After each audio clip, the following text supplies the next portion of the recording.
નમસ્કાર વિદ્યાર્થી મિત્રો, તપોન ગ્રુપ ઓફ સ્કૂલ સંચાલિત આપણી યુટ્યુબ ચેનલ તપોન સાયન્સ એકેડમીમાં હું શિલ્પા મેમ આપ સર્વે વિદ્યાર્થીઓનું હાર્દિક સ્વાગત કરું છું. 11 science chemistry JEE NEET chapter hydrocarbon lecture 3. ચાલો, તો આપણો જે લેક્ચર છે એ લેક્ચર લાસ્ટ ટાઈમ ભૌમિતિક સમઘટકતા જે છે બરાબર છે એક્સપ્લેન કરવામાં મેં એક્સપ્લેન કરેલું હતું. હજી પણ એ ભૌમિતિક સમઘટકતા જે છે એના વિશે આપણે જોવાનું બાકી છે. રેડી? તો લાસ્ટ ટાઈમ મેં તમને કીધું હતું સીસ અને ટ્રાન્સ, અને બીજું આવશે એન્ટાગીગન અને ઝુસામેન. બરાબર છે? ચાલો, તો યાદ હોય તો હું એન્ટાગીગન અને ઝુસામેન જે છે એમાં નંબરિંગની પ્રોસેસ તમને શીખવાડતી હતી. રેડી? ચાલો, તો એ નંબરિંગની પ્રોસેસમાં મેં તમને એવું કીધું હતું કે જે રીતે તમે આર વિન્યાસ અને એસ વિન્યાસ ડિસાઇડ કરો છો ને ત્યારે જે રીતે નંબરિંગ કરો છો સેમ એવી મેથડ અહીંયા આવશે. ઇનકેસ ડબલ બોન્ડ છે, બરાબર છે, તો ડબલ બોન્ડમાં તમારે એ જોવાનું કે ડબલ બોન્ડની બંને સાઈડ જે પણ એટમ છે, બરાબર છે, ઇનકેસ કાર્બન કાર્બન છે તો બંને કાર્બન વચ્ચે એક બોન્ડ ઓછો કરી અને જે પણ વેલેન્સી નવી બંને કાર્બન પર બને, બરાબર, ત્યાં અલ્ટરનેટ કાર્બન પરમાણુ જોડી દેવાના. રેડી? આ ટાઈપની નોર્મલી મેથડ હોય છે. આપણે એક્ઝામ્પલ જોશું એટલે તમને વધારે ખ્યાલ આવશે. બરાબર? પણ હવે અત્યારે આપણે સીસ અને ટ્રાન્સ પહેલાં જોશું અને પછી ઝુસામેન અને એન્ટાગીગન. રેડી? ચાલો, સીસ અને ટ્રાન્સને લઈને JEE એક્ઝામની અંદર જે પણ પૂછાય છે એ બહુ ઇમ્પોર્ટન્ટ છે. બરાબર? જે આપણે અત્યારે જોવાનું છે. ચાલો, તો એમાં આપણે પહેલાં હેડિંગ લગાવીશું કે સીસ, બરાબર, અને એક રાખીશું આપણે ટ્રાન્સ. બરાબર? ચાલો, હવે એક એક્ઝામ્પલ લઈએ એટલે તમને ખ્યાલ આવશે. ચાલો, સીસના ઉદાહરણમાં આપણે લેવાના છીએ 1,2 ડાયબ્રોમો ઇથિન. બરાબર? 1,2 ડાયબ્રોમો ઇથિન એનું આપણે એક્ઝામ્પલ લઈએ છીએ. સીસ લખવું હોય તો કઈ રીતે લખાય કે સી ડબલ બોન્ડ સી, અહીંયા બીઆર છે, આ પણ શું આવશે? બીઆર. રેડી? એચ અને એચ. ઓકે, તો આ જોવો છો એમાં સીસ છે, તો આ સીસ આપણો સમઘટક બન્યો. નામ આપવું હોય તો 1 and 2. ઓકે, તો આને લખાય સીસ 1,2 ડાયબ્રોમો, સીસ 1,2 ડાયબ્રોમો ઇથિન છે. ઓકે, નામ પણ આપી દીધું. ચાલો, અહીંયા જોઈએ C double bond C. Okay, BR અહીંયા આવશે, એક બીઆર અહીંયા આવશે. ઓકે, એક હાઇડ્રોજન અહીંયા આવશે, એક હાઇડ્રોજન અહીંયા આવશે. બરાબર? આનું નામ પણ સેમ આવશે, પણ સીસની જગ્યાએ શું આવશે? ટ્રાન્સ. Trans 1,2 ડાયબ્રોમો ethene. રેડી? ચાલો, તો તમે જોઈ શકો ફેર ખાલી અહીંયા છે. ખાલી એટલે એમ ઘણો મોટો ફેર છે, કારણ કે બંનેના જે અવકાશીય બંધારણ છે, બરાબર છે, એ બંધારણ ચેન્જ થઈ ગયા છે. રેડી? હવે આપણે શું જોવાનું છે? તો નોર્મલી એમાં આપણે ફિઝિકલ પ્રોપર્ટીઝ જોઈશું કે બંને આપણને તો એક જ લાગે, કારણ કે જો આપણને આ રીતે એની સ્ટ્રક્ચરલ ફોર્મ્યુલાની જગ્યાએ એનું ખાલી નામ આપી દે, બરાબર, અને સીસ ટ્રાન્સ નહીં લખે તો આપણા માટે તો બધું સેમ થઈ જશે. પણ જો સીસ અને ટ્રાન્સ લખે તો એની ફિઝિકલ કેરેક્ટરિસ્ટિકમાં ચેન્જીસ આવશે. ભલે બંને સેમ અણુભાર ધરાવતા હોય, સેમ મોલેક્યુલર ફોર્મ્યુલા ધરાવતા હોય, કારણ કે તમે સીધું લખશો, બરાબર છે, સ્ટ્રક્ચરની જગ્યાએ, તો જે એની ફોર્મ્યુલા છે એ તો સેમ આવશે, તો આપણને બંનેમાં કાંઈ ફેર લાગશે નહીં. પણ હકીકતમાં જો એની સ્ટ્રક્ચરલ ફોર્મ્યુલા આપવામાં આવે અને એ સીસ અને ટ્રાન્સ પ્રકારની થતી હોય, બરાબર, તો બંનેના કેટલાક ગુણધર્મો જે છે એ ગુણધર્મોમાં ફેરફાર જોવા મળશે. રેડી? ચાલો, એમાં પહેલા જ નંબરનો ગુણધર્મ આપણે લઈશું ડાયપોલ મોમેન્ટ. ડાયપોલ મોમેન્ટ એટલે દ્વિધ્રુવીય ચાકમાત્રા ગુજરાતીમાં. બરાબર? તો અહીંયા હું ગુણધર્મ લખું છું ઇંગ્લિશમાં ડાયપોલ મોમેન્ટ. ડાયપોલ મોમેન્ટ, બરાબર, દ્વિધ્રુવીય ચાકમાત્રા. આવું તમને આવડવું જોઈએ. આપણે જોઈ ગયા છીએ કેમિકલ બોન્ડિંગવાળા લેશનમાં જોયું, બરાબર. તો દ્વિધ્રુવીય ચાકમાત્રા. હવે આપણે એ જોવાનું છે કે આ બંને જે સ્ટ્રક્ચર છે એમાં આને હું એક કહી દઉં અને આને બીજું ફોર્મ કહી દઉં, બરાબર, ટ્રાન્સને. તો બંને વચ્ચે કમ્પેરિઝન કરવાની છે કે આમાંથી દ્વિધ્રુવીય ચાકમાત્રા કોની વધારે અને કોની ઓછી. બરાબર? ચાલો, તો નોર્મલી તમને ક્લિયર જ હશે કે આપણે જ્યારે દ્વિધ્રુવીય ચાકમાત્રા ડિસાઇડ કરીએ છીએ ત્યારે ક્યાંથી ક્યાં એરો બતાવીએ છીએ.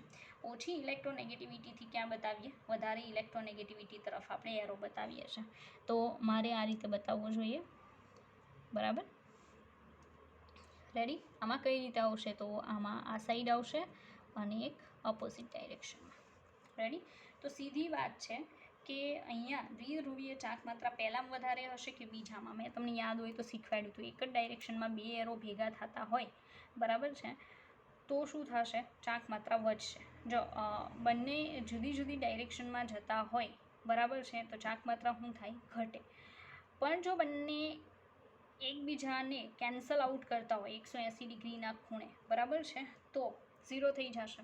ચાલો તો તમે અહીંયા જોઈ શકો, અહીંયા જો હું એંગલ બનાવું તો એક આ રીતે છે, બરાબર, અને બીજું જે છે એ આ રીતે છે. તો બંને વચ્ચે 180 ડિગ્રીનો એંગલ નથી બનતો, કોઈ ચોક્કસ એંગલ બને છે. રેડી? તો આ એકબીજાથી દૂર જતા હોવાથી ડાયપોલ મોમેન્ટ છે એ ઘટશે, બરાબર છે, ઘટશે. અહીંયા કેવું થશે, એક આ ડાયરેક્શનમાં છે, એક એક્ઝેક્ટ અપોઝિટ ડાયરેક્શનમાં સમાન મૂલ્યનું છે, કારણ કે બીઆર ગ્રુપ છે ને, તો અહીંયા કેવું થઈ જશે, 0 થઈ જશે ડાયપોલ મોમેન્ટ. અહીંયા 0 નહીં થાય, પણ પ્રાઇસ ઓછી જોવા મળશે, પણ હશે ખરી, બરાબર. તો અહીંયા લખી શકાય નોટ 0. તો સીધી વાત છે, ડાયપોલ મોમેન્ટ કોની વધારે આવશે, સીસની કે ટ્રાન્સની? તો કોની વધારે આવશે, સીસ, બરાબર. તો અહીંયા આપણે દર્શાવીશું, જો પર્ટિક્યુલર આ જ એક્ઝામ્પલ હું લઉં છું, રેડી, તો dipole moment 1 is greater than શું આવશે, 2, મતલબ સીસની વધારે ને ટ્રાન્સની કેવી આવશે, ઓછી, બરાબર. હા, પણ એક વાત કહી દઉં કે ઘણીવાર એવું પણ પોસિબલ છે કે આનાથી ઉલટું જોવા મળી શકે. એ તો ડિપેન્ડ કરે છે કે આ સાઇન કઈ રીતે જોવા મળે છે, બરાબર. તો એવું પાછું તમને આવડવું જોઈએ. રેડી? ચાલો આગળ વધીએ. બીજો ગુણધર્મ આપણે જોશું, અને બીજા નંબરનો ગુણધર્મ છે બોઇલિંગ પોઈન્ટ. બોઇલિંગ પોઈન્ટને ગુજરાતીમાં કહેવામાં આવશે ઉત્કલન બિંદુ. રેડી? ચાલો તો બીજો ગુણધર્મ ઉત્કલન બિંદુ. ઉત્કલન બિંદુ એટલે થશે બોઇલિંગ પોઈન્ટ. ચાલો હવે આપણે કમ્પેરિઝન કોની કરવાની છે, બોઇલિંગ પોઈન્ટની કરવાની છે. રેડી? જો બોઇલિંગ પોઈન્ટની આપણે કમ્પેરિઝન કરીએ કે પહેલાંની વધારે કે બીજાની વધારે, તો આમાં પણ આપણો આન્સર રહેશે કે પહેલું જે છે એની બોઇલિંગ પોઈન્ટની પ્રાઇસ વધારે રહેશે અને બીજાની કેવી રહેશે, ઓછી. એનું રીઝન તમારી સામે જ છે, કારણ કે જેની ડાયપોલ મોમેન્ટ વધારે હોય, બરાબર, એનું બોઇલિંગ પોઈન્ટ વધારે હોય, કારણ કે એમાં ઇન્ટ્રોમોલેક્યુલર ફોર્સિસ જે હોય, ઇન્ટરમોલેક્યુલર ફોર્સિસ એ કેવા રહેશે, વધારે. મતલબ અહીંયા ડાયપોલ મોમેન્ટ કંઈક છે, અહીંયા ડાયપોલ મોમેન્ટ 0 છે, બરાબર છે. હવે જ્યાં ડાયપોલ મોમેન્ટ હાજર છે, રેડી, ત્યાં શું કન્ડિશન થશે કે આના ઉપર આંશિક નેગેટિવ ચાર્જ, આંશિક પોઝિટિવ, આંશિક નેગેટિવ. હવે બીજો આવો જે અણુ હશે, સીસવાળો સેમ અણુ, બરાબર છે, એના પોઝિટિવ અને આના નેગેટિવ વચ્ચે શું થશે, એટ્રેક્શન થશે. તો અણુ જે છે એની વચ્ચે આકર્ષણ બળ જોવા મળશે. જ્યારે અહીંયા તો ડાયપોલ મોમેન્ટ કેવી થઈ ગઈ, 0. એટલે આવો સેમ બીજો ટ્રાન્સવાળો અણુ હશે, એના પ્રત્યે જરાય આને એટ્રેક્શન હશે નહીં, બરાબર. તો આકર્ષણ બળો વધારે એમાં હશે જેમાં દ્વિધ્રુવીય ચાક માત્રા વધારે હોય તેમાં. તો એનું બોઇલિંગ પોઈન્ટ એ વધારે હશે, કારણ કે બોઇલિંગ પોઈન્ટનો મતલબ શું, એટ્રેક્શન ફોર્સિસ તોડો.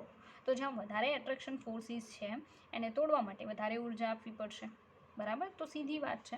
તો અહીંયા પણ બોઇલિંગ પોઈન્ટમાં સેમ કન્ડિશન આવશે કે 1 ઇઝ ગ્રેટર ધેન 2. અહીંયા આપણે રીઝન બતાવીએ, what is the reason behind it, બરાબર. તો એની પાછળનું રીઝન એ છે કે સીસમાં ડાયપોલ મોમેન્ટ, બરાબર, શોર્ટમાં લખું છું, ડાયપોલ મોમેન્ટ વધારે છે જ્યારે ટ્રાન્સમાં 0 છે, બરાબર. આથી સીસમાં આંતરઆણવીય આકર્ષણ બળો વધારે હોય, અણુ વચ્ચેના, બરાબર, આંતરઆણવીય આકર્ષણ બળો વધારે હોય. રેડી? આથી બોઇલિંગ પોઈન્ટ વધારે હોય છે.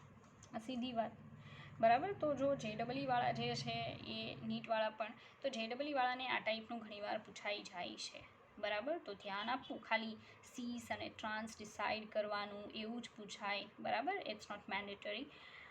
તો કહેવાનું એમ છે કે આવી બધી બાબતો પણ અગત્ય રાખે છે. રેડી? ચાલો હવે આપણે ત્રીજા નંબરનો ગુણધર્મ જે છે એના ઉપર ફોકસ કરીશું.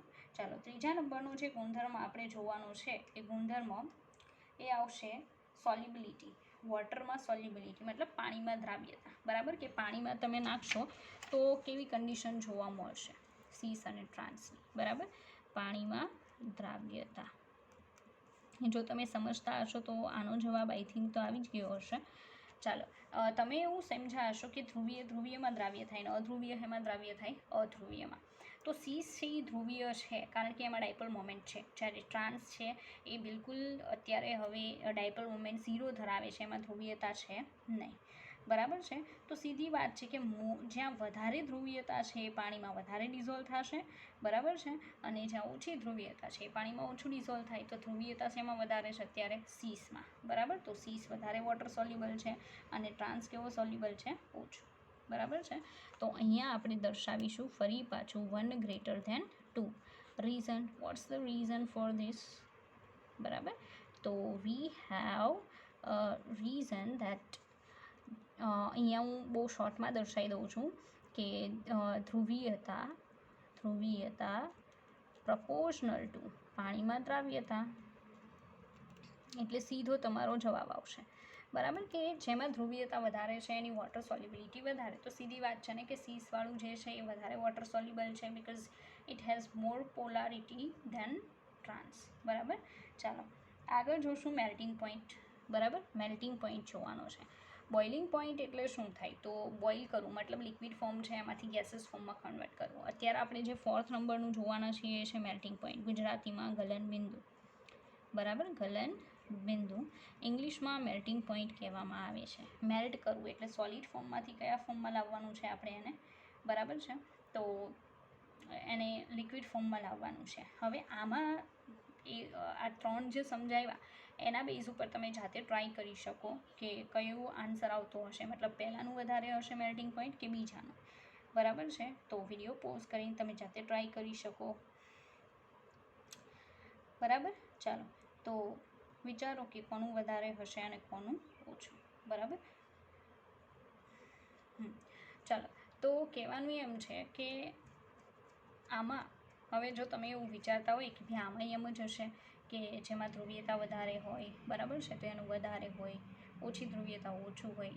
પણ મેલ્ટિંગ પોઈન્ટ જે ફેક્ટર છે, બરાબર છે, મતલબ પેરામીટર છે, એના માટે જે લાગુ પડતા ફેક્ટર છે એ ફેક્ટરની અંદર સિમેટ્રી એક મોસ્ટ ઇમ્પોર્ટન્ટ ફેક્ટર છે. બરાબર. તો સિમેટ્રી હવે તો આઈ થિંક તમને ખબર પડવી જોઈએ, હું તો એમ છતાંય કહી દઉં. તમારું 12થનું જે હેલોજન કન્ટેનિંગવાળું લેશન છે, હેલોજનયુક્ત કાર્બનિક સંયોજનો, બરાબર છે, એમાં આઈ થિંક તમે સિમેટ્રી ભણી ગયા હશો. સરે તમને કીધું હશે કે એક હાથનો પંજો છે એવો સેમ બીજા હાથનો પંજો છે એ દેખાય ને ઓલ. બરાબર છે. તો મને પાકી ખબર નથી એ લેશન ચાલ્યું કે નહીં, એટલે અત્યારે હું તમને કહી દઉં છું. આનો આન્સર છે એ આપણે જોઈએ. આનો આન્સર આવશે 2 greater than 1. જો ભાઈ આ ધ્યાનમાં રાખવું કે ગલન બિંદુ છે, બરાબર છે, એમાં ટ્રાન્સનું વધારે ને સીસનું કેવું આવશે? ઓછું. બરાબર. હું એમ નામ કંઈ જ નહીં કહું, આપણે રીઝન જોઈએ. ચાલો હવે હમણાં હજી તમને સમજાયું. ગલન કરવું એટલે ઘન પદાર્થને શું કરવાનો થાય? પીગાળવાનું. સીધી વાત છે. તો ઘન પદાર્થ જે છે એમાં માનો કે એ ઘન પદાર્થની અંદર જે અણુઓ છે એકદમ મસ્ત રીતે ગોઠવાયેલા છે, વચ્ચે કોઈ સ્પેસ નથી પડતી અને એકદમ પરફેક્ટ ફિટ બેસી ગયેલા છે, તો એની વચ્ચે એટ્રેક્શન ફોર્સિસ વધારે હશે કારણ કે અણુઓ વચ્ચે સંપર્ક સપાટી વધી જશે અને સંપર્ક સપાટી વધશે તો આકર્ષણ વધે. આકર્ષણ વધે તો એ આકર્ષણને તોડવા માટે ઉર્જા પણ કેવી આપવી પડે? વધારે. સીધી વાત છે. એટલે કહેવાનું એમ છે કે જ્યાં સમમિતિ જોવા મળે. હવે સમમિતિ કઈ રીતે? ચાલો સમજાવી દઉં. માનો કે આ એક અણુ છે, સેમ આવો બીજો એક અણુ છે, બરાબર, સેમ આવો એક ત્રીજો અણુ છે. ઓકે. આ ત્રણેય જે છે જ્યારે આખી રચના બનાવી ત્યારે મસ્ત આ રીતે ગોઠવાઈ જશે. તો તમે જોઈ શકો એમાં વચ્ચે સ્પેસ નથી, જગ્યા નથી. અને સંપર્ક સપાટી, અણુઓ વચ્ચે સંપર્ક સપાટી કેવી છે? વધારે છે. બરાબર. સંપર્ક સપાટી કેવી છે? વધારે. આથી આકર્ષણ એ કેવું હશે? વધારે. બરાબર. ચાલો બીજું એક ઉદાહરણ લઈએ. આ એક અણુ છે, આ એક બીજો રેન્ડમ શેપવાળો અણુ છે, આ એક ત્રીજો અણુ છે. હવે આ ત્રણેયને હું ગોઠવીશ ને તો આ રીતે એક, આ બે, બરાબર, અને આ ત્રીજો. હવે વિચારો સંપર્ક સપાટી કેવી છે? એકદમ ઓછી છે. બરાબર. કારણ કે એમાં સમમિતિ નથી. સમમિતિ એટલે એક સરખું હોવું, અને એને જ્યારે ગોઠવો ને ત્યારે આવું મસ્ત ગોઠવાઈ જાય અને સંપર્ક સપાટી વધીને આકર્ષણ શું થાય? વધે. જ્યારે અહીંયા શું થાય? રેન્ડમનેસ છે, શેપ બરાબર છે નહીં, એટલે તેને તમે ગોઠવશો ને તો પ્રોપર નહીં ગોઠવાય. રેડી હો? મકાન ચણવી ત્યારે ઈંટ છે, ઈંટના શેપ કેમ સરખા રાખે? આવા રાખ્યા હોય તો બરાબર, મકાન આવે હેઠું. એટલે કહેવાનું એમ છે કે આમાં સમમિતિ નથી, અણુ જે છે એ સમમિતિ ધરાવતો નથી, સમમિતિ નથી. અને સમમિતિ નથી એટલે સંપર્ક સપાટી કેવી આવશે? ઓછી, પ્રોપર નહીં ગોઠવાય. સંપર્ક સપાટી ઓછી, સંપર્ક સપાટી ઓછી છે તો એટ્રેક્શન ફોર્સ કેવું? આકર્ષણ ઓછું, આકર્ષણ ઓછું. ચાલો હવે મને કહો કે આમાં કોને તોડવા માટે વધારે ઉર્જા આપવી પડશે, first one or second one? તો સીધી વાત છે કે જ્યાં સમમિતિ છે આને સમમિતિ કહેવાય, બરાબર. જ્યાં સમમિતિ છે ત્યાં વધારે ઉર્જા આપવી પડશે ને જ્યાં સમમિતિ નથી ત્યાં કેવી ઉર્જા આપવી પડશે? ઓછી. ચાલો આપણે જરાક ઉપર જઈએ. હવે અહીંયા જોજો, કન્ડિશન એવી છે કે આપણે એમ કીધું કે બીજું જે છે ને એનું મેલ્ટિંગ પોઈન્ટ વધારે છે ને પહેલાંનું કેવું છે? ઓછું. હવે કન્ડિશન એવી થશે કે આમાં જે દેખાય છે ને એમાં એક્ઝેક્ટ અપોઝિટ ડાયરેક્શનમાં કેન્સલ આઉટ કરે. જ્યાં સમમિતિ જોવા મળતી હશે ને ત્યાં ડાયપોલ મોમેન્ટ કેવી થઈ જશે? શૂન્ય થઈ જશે, બરાબર છે. તો આ વસ્તુ ખાસ યાદ રાખવી કે ખાસ કરીને જ્યાં દ્વિધ્રુવીય ચાંક માત્રા શૂન્ય થતી હશે, બરાબર છે, એ અણુ કેવો હશે? સમમિતિ ધરાવતો હશે. મોસ્ટ બરાબર છે. ઘણીવાર આમ તેમ પણ હોઈ શકે પણ મેજોરિટી આ વસ્તુ થશે. તો કહેવાનું એમ છે કે અણુની સમમિતિ વધારે હોય તો એના અણુ એકબીજા સાથે જ્યારે જોડાશે, બરાબર, ત્યારે બહુ મસ્ત રીતે એકદમ ફિટ થઈ જશે, બરાબર છે. એટલે કન્ડિશન એવી છે કે અણુ સમમિતિ ધરાવતો હોય એટલે એનું મેલ્ટિંગ પોઈન્ટ જે છે એ તમને હાઈ જોવા મળશે. ઓકે, ચાલો. તો અહીંયા આપણો આન્સર આવી ગયો. આમાં સમમિતિ નથી એટલે તો દ્વિધ્રુવીય ચાંક માત્રા 0 નથી થતી. અહીંયા દ્વિધ્રુવીય ચાંક માત્રા શૂન્ય થાય છે કારણ કે સમમિતિ જોવા મળે છે, બરાબર. તો અહીંયા સમમિતિ હોવાથી એનું મેલ્ટિંગ પોઈન્ટ હાઈ છે, આનું મેલ્ટિંગ પોઈન્ટ કેવું આવશે? લો છે. ઓકે, ચાલો આગળ વધીએ. તો મેલ્ટિંગ પોઈન્ટ જે છે એ પોઈન્ટ આપણે જોઈ લીધો. હવે આપણે એક નવી ફિઝિકલ પ્રોપર્ટીઝ જે છે, બરાબર છે, એ જોશું. ચાલો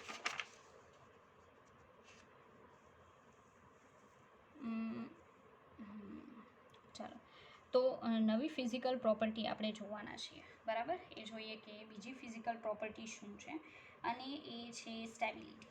સ્ટેબિલિટી એટલે ગુજરાતીમાં થાય સ્થાયીતા.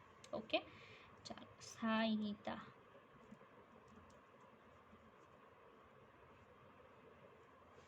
ચાલો, સ્ટેબિલિટી છે એનો તમે જો વિચાર કરતા હોય, બરાબર છે, તો સ્ટેબિલિટી કોનામાં વધારે હશે?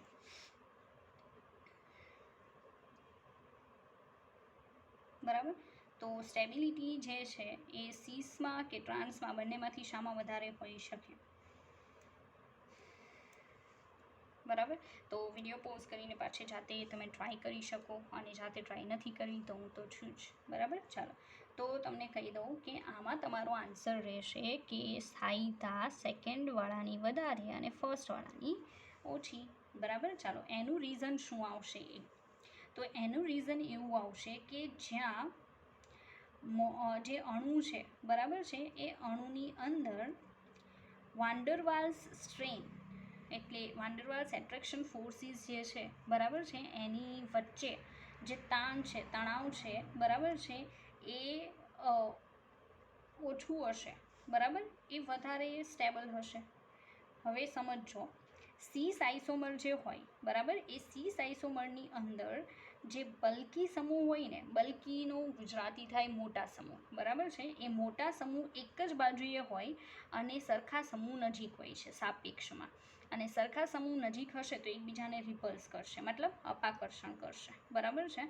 અને એની વચ્ચે વાન્ડરવાલ્સ જે સ્ટ્રેન છે ને, સ્ટ્રેન એટલે તણાવ, બરાબર છે, એ વધી જશે.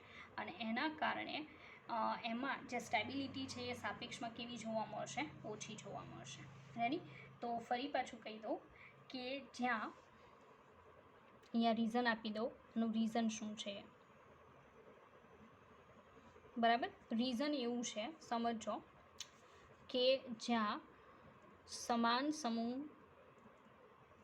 સમાન અને મોટા, બરાબર, બલ્કી કહેવાય ઇંગ્લિશમાં, બલ્કી ગ્રુપ્સ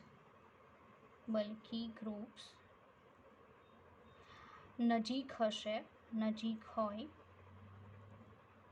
ત્યાં વાંડરવાલ્સ તણાવ, સ્ટ્રેન, બરાબર, વધારે જોવા મળે જે સ્થાયીતા ઘટાડે છે, બરાબર, સ્થાયીતાને શું કરશે? ઘટાડે છે. એટલે સીધી વાત છે કે આપણને ખબર છે, તમે જોઈ શકો કે અહીંયા પાછું બતાવી દઉં કે સીસવાળામાં બંને ગ્રુપ જે પણ છે એક જ સાઈડ પર છે, નજીક છે, સ્ટ્રેઇન વધારે. જ્યારે ટ્રાન્સવાળામાં તો ઓપોઝિટ ડાયરેક્શનમાં અને બહુ દૂર છે, તો સ્ટ્રેઇન કેવું છે? ઓછું, એટલે વધારે સ્ટેબલ, અને આ કેવું આવશે? ઓછું સ્ટેબલ. જેટલું પણ શીખવાડ્યું ને, બરાબર, અવોઇડ કરવું નહીં, કારણ કે આ બધી વસ્તુ તમને આઈ થિંક બુકમાં ને એમાં જોવા નહીં મળે, પણ એક્ઝામમાં પૂછાય છે. ઓકે, ચાલો. તો તમે જોઈ શકો કે આપણે જે ભૌમિતિક સમઘટકો જોતા હતા, રેડી, એ ભૌમિતિક સમઘટકોની બાબતમાં આપણે જોયું કે ફિઝિકલ પ્રોપર્ટીઝ જે છે, રેડી, આ ટાઈપની એક્ઝામમાં પૂછાય છે, અને એની સમજ મેં તમને આપી, બરાબર. ચાલો, હવે એક બીજું એક્ઝામ્પલ લઈશું, અને એની ફિઝિકલ પ્રોપર્ટીઝ છે એ આ જ રીતે આપણે ટ્રાય કરશું, રેડી. ચાલો, તો સેકન્ડ એક્ઝામ્પલ આપણે લેવાના છીએ કંઈક આ રીતે, C double bond C H, બરાબર, અહીંયા આવશે CH3, અહીંયા આવશે Br, બરાબર. ચાલો, ત્યાર પછી અહીંયા આ સાઈડ આપણે દર્શાવીશું કે CH3 એઝ ઇટ ઇઝ, બરાબર, અહીંયા આપણે દર્શાવશું Br, બરાબર, H, અહીંયા આવશે H. ચાલો, હવે પહેલી બાબત તો એ કે આમાં સીસ કયું ને ટ્રાન્સ કયું. જો પહેલાં કહી દઉં કે આમાં સીસ અને ટ્રાન્સ પણ તમે કહી શકો, અને એન્ટાગીગન ઝુસામેનવાળું કરવું છે તો પણ ચાલશે, પણ સીસ અને ટ્રાન્સ વધારે બેટર રહેશે. એનું રીઝન છે કે ઓછામાં ઓછો એક સમૂહ જો સરખા હોય, મીન્સ કે આ બે ભલે જુદા હોય, પણ એક પેર જો સરખી હોય ને તો તમે સીસ ટ્રાન્સ કહી શકો, બરાબર. તો અહીંયા એક પેર સરખી છે, આ બે ભલે જુદા હોય, બરાબર. તો જો અહીંયા ઓપોઝિટ ડાયરેક્શનમાં છે, એટલે આ કયું આવશે? Trans, ready. આ સાઈડ ટ્રાન્સ છે આ વખતે. આ શું આવશે? સીસ. ઓકે, ચાલો, નામ લખવું હોય તો શું આવશે? 1, 2 and 3. ઓકે, તો નામ આવશે 1 બ્રોમો અને 1 બ્રોમો પ્રોપિન, પ્રોપ 1 ઇન, એમ પણ લખી શકો, બરાબર. તો એ ટ્રાન્સ છે, એટલે ટ્રાન્સ 1 બ્રોમો પ્રોપ 1 ઇન. પછી સીસમાં આવશે શું? તો 1 બ્રોમો પ્રોપ 1 ઇન, રેડી. ચાલો, તો નામ તો આપણી સામે આવી ગયા, આપણને ખબર છે કે ફર્સ્ટ વન છે એ ટ્રાન્સ છે, અને સેકન્ડ શું છે? સીસ છે. ઓકે, ચાલો, ડાયપોલ મોમેન્ટની વાત કરવી હોય, રેડી, તો ડાયપોલ મોમેન્ટમાં સાઇન ક્યાંથી ક્યાં જશે એ તો એનો તમને ખ્યાલ હોવો જોઈએ. ચાલો, અહીંયા સાઇન આ સાઈડ આવશે ને, કારણ કે CH3 દાતા સમૂહ છે. હવે આનો ખબર હોવી જોઈએ કે CH3 દાતા સમૂહ છે તો વિદ્યુત ઋણતા ઓછી હશે, અને એમ પણ આ sp2 હાઇબ્રિડાઇઝ છે અને આ sp3. તો મેં તમને અગાઉ સમજાવેલું છે કે વિદ્યુત ઋણતા sp2 વાળાની વધારે અને sp3 વાળાની ઓછી, તો હંમેશા ઓછી વિદ્યુત ઋણતાથી કના તરફ હશે? વધારે વિદ્યુત ઋણ તરફ. અહીંયા પણ સેમ, આ sp2 વાળું ભલે હોય, પણ આ Br છે ને, તો આની વિદ્યુત ઋણતા વધારે ને આની ઓછી, તો આમાં સાઇન આ રીતે આવશે ને, બરાબર. ચાલો, અહીંયા આપણે કેવું હોય તો એક આ ડાયરેક્શનમાં આવશે અને એક આ બહાર જતી ડાયરેક્શનમાં આવશે, રેડી. ચાલો, તો હવે જો આપણે અહીંયા જોઈએ તો ડાયપોલ મોમેન્ટ કોની વધારે ને કોની ઓછી, જો મેં પહેલાં જ કહી દઉં, જો એંગલ 0 થતો હોય, કેટલો થતો હોય? 0, તો ડાયપોલ મોમેન્ટ બહુ વધારે હશે. આપણે હમણાં જોયું તો 180 ડિગ્રીનો એંગલ બનતો હોય બંને એરો વચ્ચે, તો ડાયપોલ મોમેન્ટ 0 થઈ જાય. તો 0 એંગલ બનતો હોય તો બહુ વધારે હશે, બરાબર, અને કોઈ ચોક્કસ એંગલ બનતો હશે તો સાપેક્ષમાં કેવી હશે? ઓછી. ચાલો, તો પહેલું જ અહીંયા આપણે જોશું ડાયપોલ મોમેન્ટ, રેડી, જેને ગુજરાતીમાં કહેવામાં આવશે દ્વિધ્રુવીય ચાકમાત્રા. ચાલો, તો આ જે સ્ટ્રક્ચર છે એની દ્વિધ્રુવીય ચાકમાત્રા આપણે આમ ડ્રો કરીને જોઈએ, રેડી. આ અહીંયા છે, એ જ ડાયરેક્શનમાં આમ છે, કેટલાનો એંગલ બને? 0નો, બરાબર. તો અહીંયા દ્વિધ્રુવીય ચાકમાત્રા વધારે છે, ટ્રાન્સવાળામાં આ વખતે વધારે છે. તમે ઉપરના એક્ઝામ્પલમાં જોયું હશે, ટ્રાન્સની જગ્યાએ એમાં વધારે હતી સીસમાં, પણ એ તો ડિપેન્ડ કરે છે કે તમે કેવું કમ્પાઉન્ડ લ્યો છો અને એમાં કઈ રીતે સાઇન જોવા મળે છે, રેડી. આમાં જો તમે જોશો તો એક નીચે તરફ એક બહાર જાતી તરફ, બરાબર. તો આપણે જો એંગલ બનાવીએ તો એક આમ અને એક આમ બનશે, તો એની વચ્ચે ચોક્કસ એંગલ બનશે. તો અહીંયા બંને દૂર જાય છે, બરાબર. જો ભેગી થતી હોત તો વધારે આવે, પણ દૂર જાય છે એટલે અહીંયા કેવી આવશે? દ્વિધ્રુવીય ચાક માત્રા ઓછી. રેડી? તો આમાં દ્વિધ્રુવીય ચાક માત્રા પહેલાંની વધારે ને બીજાની ઓછી, સીધી વાત છે. 1 ગ્રેટર ધેન શું આવશે? 2. આ વખતે ટ્રાન્સવાળાની વધારે ને સીસવાળાની કેવી છે? ઓછી છે. ઓકે, ચાલો. તો એટલે જ મેં તમને કીધું હતું કે એ તો ડિપેન્ડ કરે, તમે સ્ટ્રક્ચર બનાવો પછી તમને આ બધી પ્રોપર્ટીઝ છે એનો ખ્યાલ આવશે. ચાલો, સેકન્ડ નંબરની પ્રોપર્ટી આપણે જોઈશું બોઇલિંગ પોઈન્ટ. હવે તમને ઇઝીલી ખબર પડશે. બોઇલિંગ પોઈન્ટ ગુજરાતીમાં ઉત્કલન બિંદુ. ઉત્કલન બિંદુ વધારે ને ઓછું કોના પર ડિપેન્ડ કરે? દ્વિધ્રુવીય ચાકમાત્રા ઉપર. તો જેની દ્વિધ્રુવીય ચાકમાત્રા વધારે હશે એનું બોઇલિંગ પોઈન્ટ વધારે, અને જેની ઓછી હશે એનું ઓછું. તો આનો આન્સર એ શું આવશે? 1 ગ્રેટર ધેન 2. રેડી? તો આમાં મારે કંઈ હવે એક્સ્ટ્રા સમજાવવાની જરૂર નથી. પહેલું રીઝન તો મેં ઉપર આપી દીધું, બસ એ જ રીઝનને તમારે ફોલો કરવાનું છે, બરાબર. વોટરમાં સોલ્યુબિલિટી. તો વોટરમાં સોલ્યુબિલિટી પહેલાંની વધારે ને બીજાની ઓછી, કારણ કે એમાં પણ શું આવે?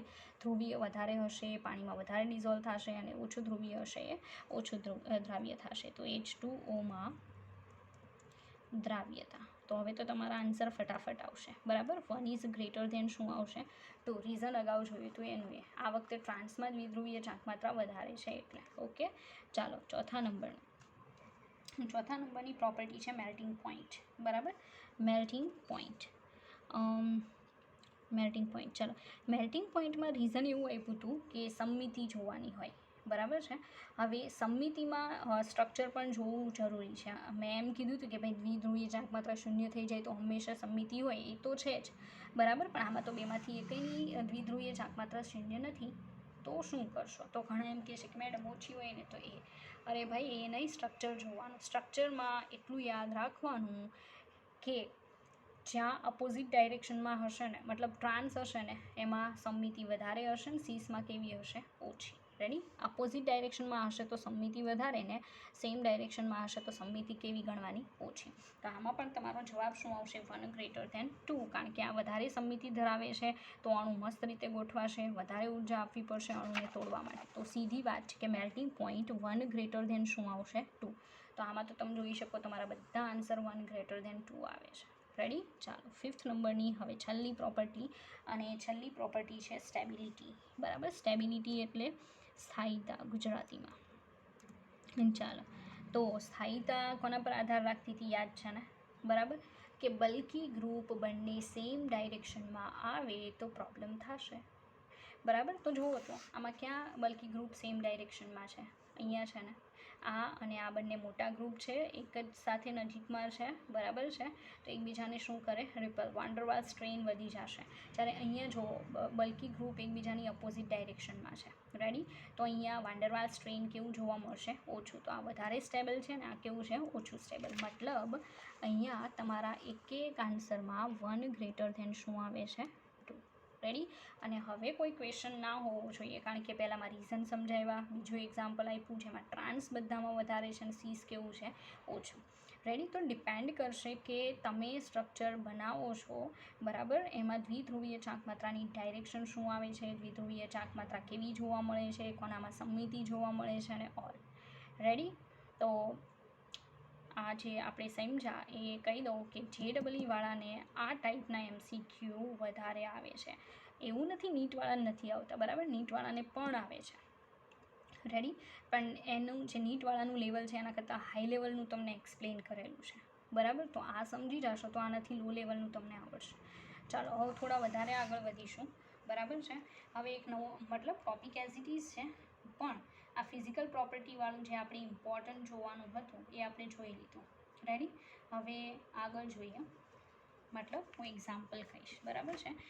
ઝુસામેનના એન્ટાગીગન એઝ ઇટ ઇઝ આપણું બાકી છે, તો એના પર પણ ફોકસ કરીશું. રેડી? કારણ કે નીટવાળાને એન્ટાગીગન ઝુસામેન વધારે આવે છે, બરાબર. ચાલો, તો તમારે જરાક ધ્યાન રાખવું.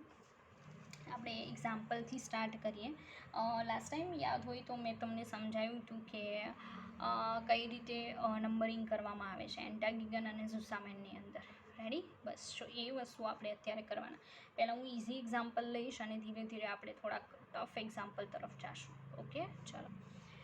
તો પાછું યાદ કરાવી દઉં. E and Z. એન્ટાગીગન, ઝુસામેન. એન્ટાગીગન જે છે બરાબર એ આપણને ટ્રાન્સ ટાઈપનું સ્ટ્રક્ચર આપે છે, ટ્રાન્સ પ્રકારનું. કઈ રીતે તો હમણાં ખબર પડશે. અને ઝુસામેન એટલે કયા પ્રકારનું કહેવાય? સીસ પ્રકારનું. તો ઘણા લોકોને ખબર પડી જ ગઈ હશે કે એક સાઈડ સરખા હોય તો સીસ એટલે ઝુસામેન, અને અપોઝિટ ડાયરેક્શનમાં સરખા હોય તો ટ્રાન્સ એટલે કે એન્ટાગીગન. બરાબર. ચાલો પહેલું જ એક્ઝામ્પલ આપણે લઈએ. C double bond C. પહેલાં ઇઝી એક્ઝામ્પલ છે BR. બરાબર. અહીંયા છે F, this one is Cl and this one is iodine. ચાલો તમે જોઈ શકો આમાં સીસ અને ટ્રાન્સ ડિસાઇડ કરવું પ્રોપર પણ ના કહી શકાય, કારણ કે સીસ અને ટ્રાન્સ માટે એટલીસ્ટ વન ગ્રુપ બરાબર છે, વન પેર જે છે એ સેમ હોવી જોઈએ. અહીંયા તો ચારેય અલગ અલગ છે. તો તમારે શું કરવાનું એ રેડી પ્રોપર ધ્યાન આપજો તો સમજી શકશો. આ અને આ બેની નીચે પહેલાં લાઈન કરો. આ અને આ એટલે આ ભાગ અને આ ભાગ. બરાબર. તમારે કમ્પેરિઝન કરવાની છે આ ભાગ વચ્ચે. ઓકે. ચાલો તો આપણે કમ્પેરિઝન કરીએ. આ BR છે, આયોડિન છે. હવે ડિસાઇડ કરો. ફર્સ્ટ રૂલ આપણે એવો જોયો હતો કે મોલેક્યુલર માસ ઉપર જવાનું છે. બરાબર છે. મોલેક્યુલર માસ કોનું વધારે હોય તો તમે ફર્સ્ટ રેન્ક આપશો. બરાબર છે. એ જોવાનું છે. આયોડિન અને BR. ચાલો આમાં કોનું મોલેક્યુલર માસ વધારે હશે, I ઓર BR? તો સીધી વાત છે, તમને ખ્યાલ આવી જશે કે આનું વધારે છે તો એ ફર્સ્ટ આવશે અને BRનું ઓછું છે તો સેકન્ડ આવશે. બસ એના ઉપર જ જવાનું છે કે મોલિક્યુલર માસ ઓર એટોમિક નંબર પણ લઈ શકો. ઓકે. ચાલો Cl અને F કોનું આવશે? આ ફર્સ્ટ આવશે મોલિક્યુલર માસ, આ કેવું આવશે? સેકન્ડ. હવે તમારે શું કરવાનું છે? આવું નંબરિંગ થઈ જાય પછી તમારે એ જોવાનું કે એક નંબરવાળા બંને એક સાઈડ છે બરાબર કે અપોઝિટ ડાયરેક્શનમાં છે. તો તમે જોઈ શકો પહેલો નંબર સેમ ડાયરેક્શનમાં અને બીજો નંબર સેમ બાજુ છે. તો આ કયા પ્રકારનું બને છે? સીસ પ્રકારનું. બરાબર. પણ હકીકતમાં આપણે એને સીસ ના કહી શકીએ, એટલે આપણે એને કયું કહેશું? ઝેડ, ઝુસામેન છે. રેડી. તો આ સ્ટ્રક્ચરને કેવું કહેવામાં આવશે? ઝુસામેન સ્ટ્રક્ચર. ઇનકેસ આના સ્ટ્રક્ચરમાં હું જરાક ફેર કરી નાખું બરાબર તો એ કેવું બની જશે? ચાલો C double bond C. Okay. આ એઝ ઇટ ઇઝ રહેવા દો. BR iodine. તો તમને ખબર જ છે આ ફર્સ્ટ છે, આ સેકન્ડ છે. રેડી. આ સાઈડનો અલગ નંબર, આ સાઈડનો અલગ નંબર. પણ હું અહીંયા Cl લઈ લઉં અને અહીંયા શું લઈ લઉં? F. બરાબર. તો આ ફર્સ્ટ અને આ શું આવશે? સેકન્ડ.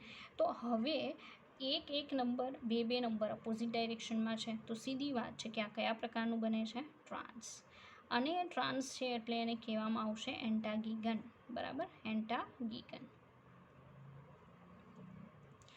બરાબર. તો આ ટાઈપનું તમને હજી પણ કહી દઉં કે બુકમાં તમને બિલકુલ જોવા નહીં મળે. રેડી. પણ એક્ઝામમાં પૂછાય છે. ચાલો હવે બીજા એક્ઝામ્પલ આપણે જોઈશું. તો તમને કીધું એમ કે એક્ઝામ્પલ જે છે એ ધીરે ધીરે થોડા ટફ થશે. બરાબર છે. ચાલો તો ટફ એક્ઝામ્પલ જોઈએ. આ ફર્સ્ટ એક્ઝામ્પલ હતું. હવે સેકન્ડ એક્ઝામ્પલ જોઈએ. રેડી. ચાલો સેકન્ડ એક્ઝામ્પલની અંદર આપણી પાસે છે C double bond C. Ready. અહીંયા સી ડબલ બોન્ડ એન છે, નોટ. બરાબર. C double bond N. અહીંયા અને અહીંયા આપણી પાસે છે એક CH3 સમૂહ અને આ છે H ગ્રુપ.